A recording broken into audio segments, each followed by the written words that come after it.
So you'd think closing one day a week would hurt a restaurant chain badly.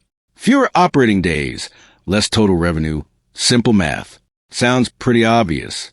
It isn't how this particular chain actually performs. Here's the part almost nobody understands about this business.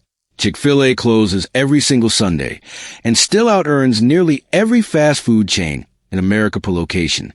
Most people think buying into Chick-fil-A means becoming a franchisee. It doesn't, not in the way that word usually works. The company does not sell franchises at all. It selects operators, and an operator never actually owns a restaurant they run. This single distinction explains one of the strangest, most selective business relationships in American retail. You will see how this model was built and the number that makes it look irresistible. You will also see the part of the deal most applicants never fully clock until they sign. This is not really a story about chicken sandwiches. It is a story about a company that built the highest earning seats in fast food. It never actually sold a single one of them. Stay with me, because the fine print here is unlike almost any other franchise deal in America. A decade of a different kind of rule. Truett Cathy opened his first restaurant, a diner called the Dwarf Grill, back in the 1940s. He developed a chicken sandwich that would eventually define the entire company. When Chick-fil-A launched in 1967, Cathy made one rule non-negotiable from day one. Every location would close on Sundays, rooted in his personal religious convictions. At the time, that looked like leaving money on the table permanently. Competitors ran 7 days a week without exception, chasing every available dollar of sales. Decades later, the closed Sunday policy became something closer to a brand signature than a limitation. Customers built entire weekly habits around when the restaurant was and was not open. Employees got a guaranteed day off that almost no one else in fast food offered them. Turnover in an industry famous for burning through workers stayed noticeably lower at many of these locations. The rule that seemed like a sacrifice quietly became part of the appeal.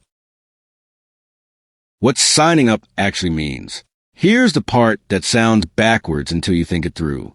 The entry fee to become an operator is just $10,000. That is a fraction of the $40,000 to $50,000 most major chains charge a franchise fee alone. Construction costs have not even entered the picture yet. The catch sits in everything that follows that surprisingly low number. Chick-fil-A buys the land, builds a restaurant, and purchases all the equipment itself. The operator never owns any of it.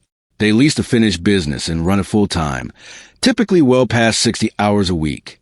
Operators are barred from holding any other job or business venture on the side. They are restricted to a single location, with no path to owning multiple restaurants in most cases. Corporate keeps control over the menu, pricing, marketing, and store design. Even hiring decisions and staff training standards largely follow a playbook set at headquarters. In exchange, the operator typically keeps a share of the profit after the company takes its own cut first. That split commonly runs around 15% of gross sales, plus roughly half of remaining net profit going back to the company. Getting selected in the first place is its own filter entirely. The selection process itself can stretch across many long months, including interviews, background checks, and site visits. Many candidates apply more than once across several separate years before ever getting selected. The company receives tens of thousands of applications a year and accepts a tiny fraction of a single percent. The trap hiding inside the word operator. Here's the trap underneath this entire arrangement. An operator can run one of the most profitable restaurants in the country for years. They can never sell it. They can never pass it down to their children as a business asset. They build no equity in the location itself, no matter how well it performs. If the relationship ends, the operator walks away with nothing but the income they already earned during their time running it. The location itself, the brand, and the customer base all remain the company's property alone. Compare that to a typical franchise, where an owner at least holds a transferable agreement with resale value attached. A Chick-fil-A operator holds an income stream, not an asset. The word franchisee implies ownership. The word operator was chosen deliberately to describe something else entirely. The number that explains the whole appeal. Here is a detail that makes 40,000 people apply for around 100 openings a year. A standalone Chick-fil-A now generates over $9 million in average annual sales. That is more than double the average McDonald's location, which sits closer to $4 million. Back in 2017, a single average Chick-fil-A already out-earned the combined per unit sales of McDonald's, Starbucks, and Subway together in one location. The highest performing single location in the entire system now brings in more than $20 million a year on its own. Total system-wide sales crossed $23 billion in 2025, growing more than 5% from the prior year. The company's own total revenue crossed $10 billion for the first time that same year. All of that built on a footprint of just over 3,000 restaurants in America. Subway operates well over 20,000 locations to compete for a similar share of customer spending. McDonald's runs more than 14,000 locations across the country as well. Fewer restaurants, dramatically higher sales per restaurant, one closed day built permanently into the entire model. The first crack in a perfect number. By 2025, the picture was not entirely one of endless growth. Average sales at standalone locations actually dipped slightly, down about 2% from the year before. Mall locations held closer to flat, growing modestly instead.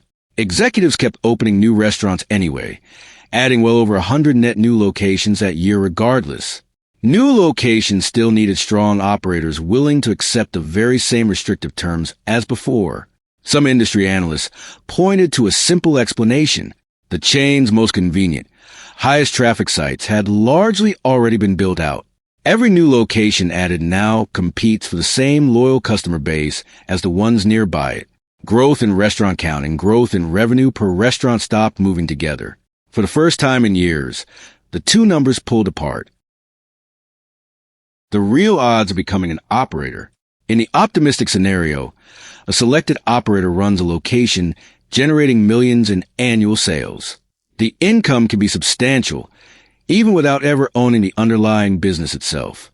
In the realistic scenario, an operator spends 60-plus hours a week building a restaurant's reputation and profit. None of that value legally belongs to them once they eventually step away. Most fast food chains grow by handing out ownership to whoever can afford the entry fee. Chick-fil-A did not build the most profitable seats in fast food by selling ownership at all.